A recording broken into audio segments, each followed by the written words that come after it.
For decades, AI was about analyzing data, predicting stock prices, or beating humans at chess. But recently, everything changed.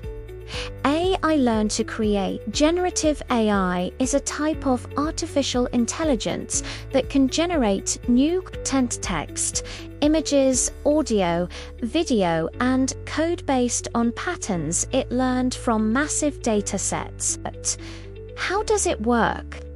Think of a text model like ChatGPT as a super advanced autocomplete. It doesn't know facts like a human. It predicts the most likely next word based on billions of sentences it has read. It's predicting patterns, not thinking. The big three categories are text, like ChatGPT or Claude. They write emails, code, and essays. Images, like Midjourney or DALL-E, they turn text descriptions into art. Audio, video, tools like Sora or 11 Labs that create realistic voices and video clips from scratch.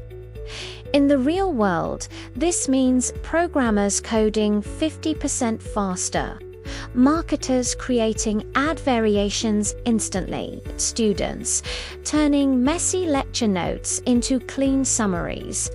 It's a productivity engine, but it comes with risks. Hallucinations. AI can confidently state facts that are totally wrong.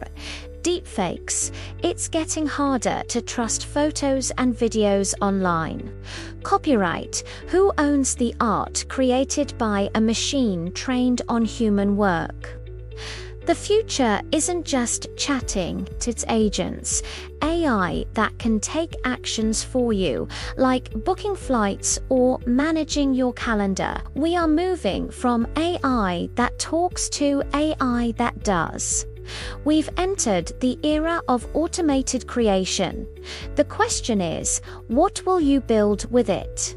If this helped, like the video and subscribe to the AI Buzz YouTube channel. It really helps us grow.